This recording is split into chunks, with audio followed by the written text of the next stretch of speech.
এপ্রিলের 2 তারিখ থেকে কিন্তু পরীক্ষা শুরু হয়ে যাচ্ছে।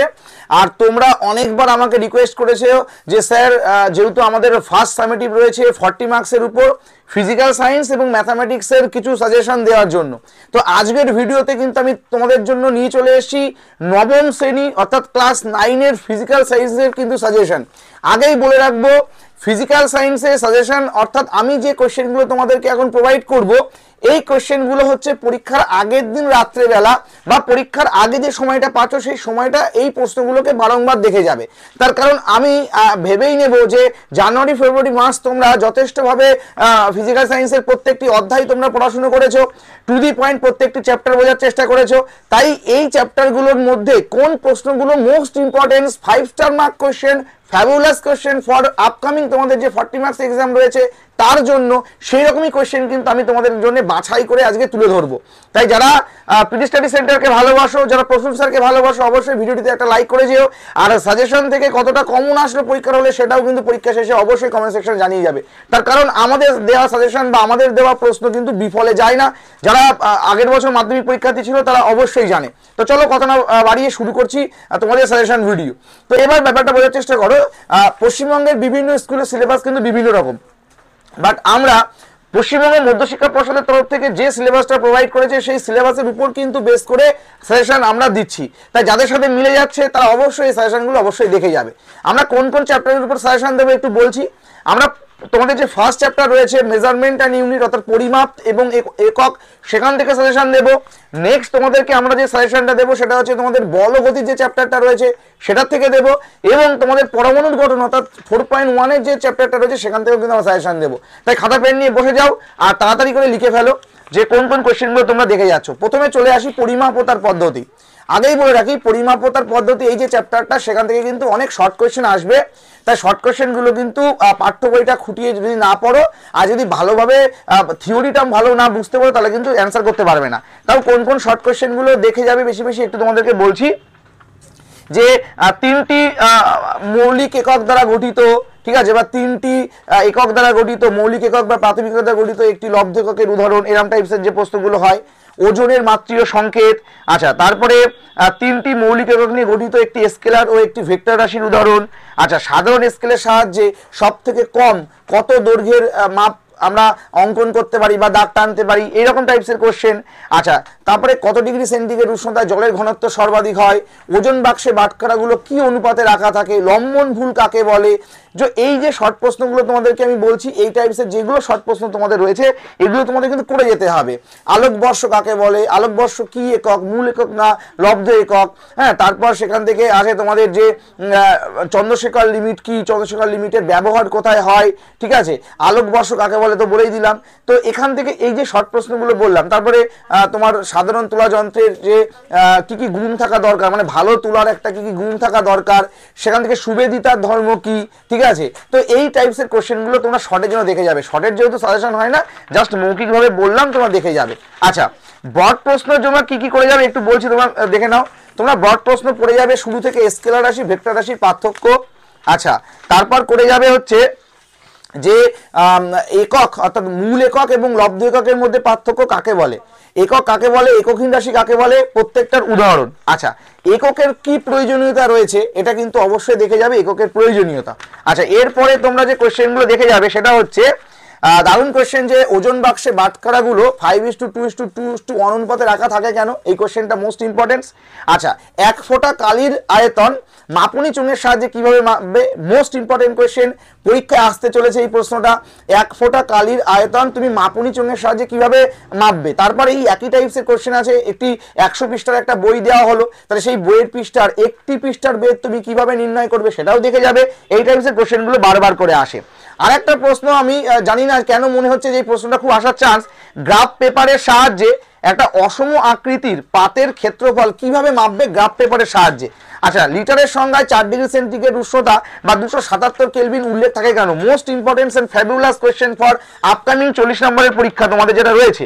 আচ্ছা, নেক্সট যেটা আছে যে একটি অনিয়মিতকার বস্তু মানে এবড়ো খেবড়ো শেপের কোনো একটা বস্তুকে তুমি কি করে মাপুনি চুঙের সাহায্যে তার আয়তন মাপবে, এটা কিন্তু অবশ্যই দেখে যাবে। আচ্ছা, ভালো তুলার কি কি গুণ থাকা দরকার শুরুতেই বলেছি, আবারও একবার বলছি, খুব ইম্পর্টেন্ট কোশ্চেন দেখে যাবে। আচ্ছা, এখান থেকে মূলত তোমাদের যে বড় কোশ্চেনগুলো বললাম সেই বড় কোশ্চেনগুলো দেখে যাচ্ছ, এইগুলো দেখলেই তোমাদের কিন্তু হয়ে যাবে। আচ্ছা, বলগতির থেকে তোমরা বড় প্রশ্ন কি কি করবে আগে সেটা বলে দিই।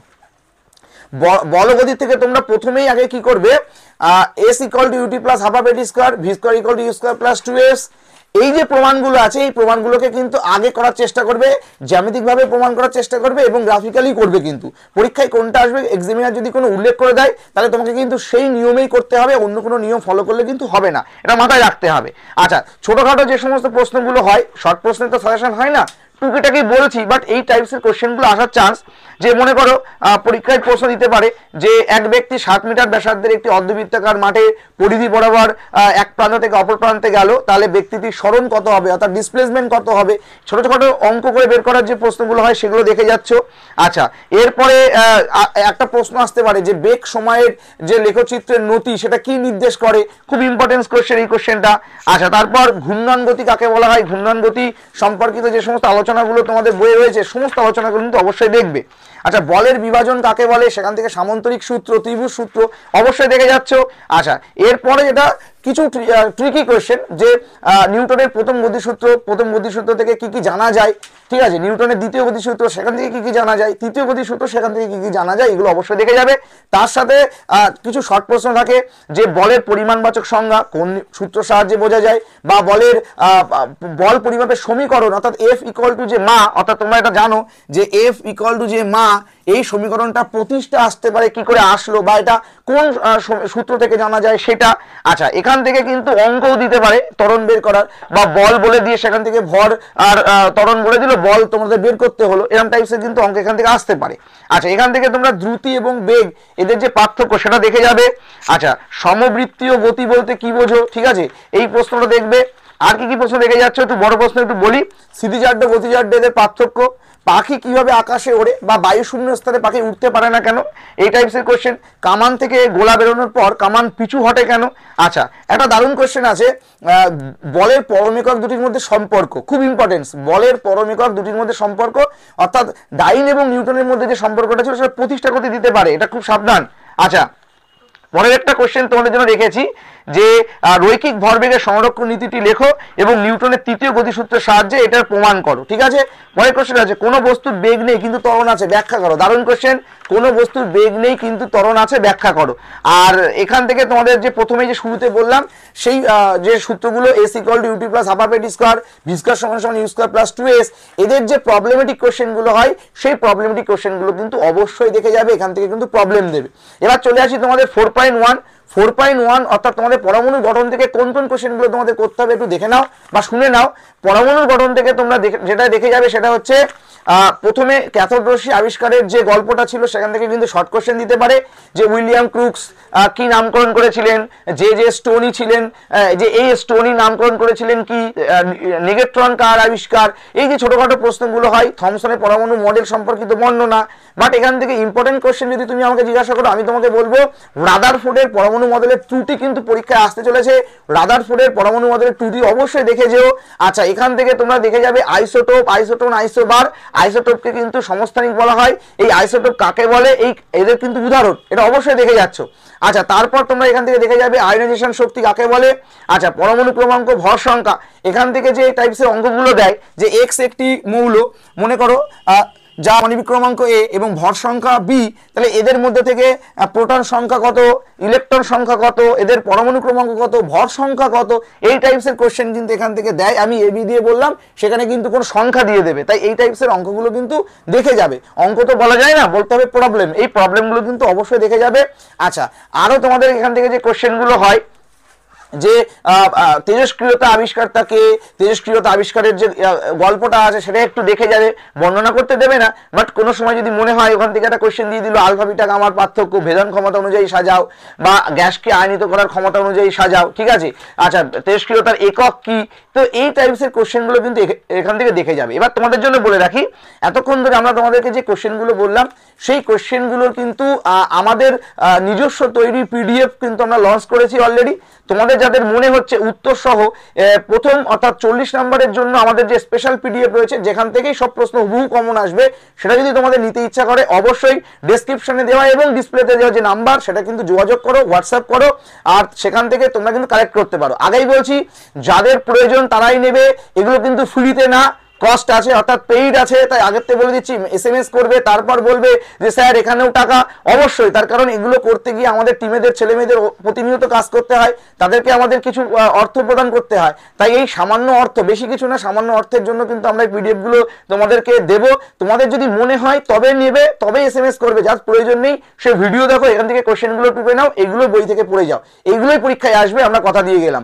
তো যাই হোক, আজকের ভিডিও এখানে শেষ করছি। শুধু একটা কথাই বলবো, যাদের স্পেশাল পিডিএফ দরকার, আগেই বলছি স্পেশাল পিডিএফ কিন্তু পেইড, তাই যাদের প্রয়োজন তারাই SMS করবে, হোয়াটসঅ্যাপ করবে, নতুবা কিন্তু করবে না। ঠিক আছে, দেখা হচ্ছে নতুন ভিডিওতে। ততক্ষণ পর্যন্ত সবাই ভালো থেকো, সুস্থ থেকো, টেক কেয়ার।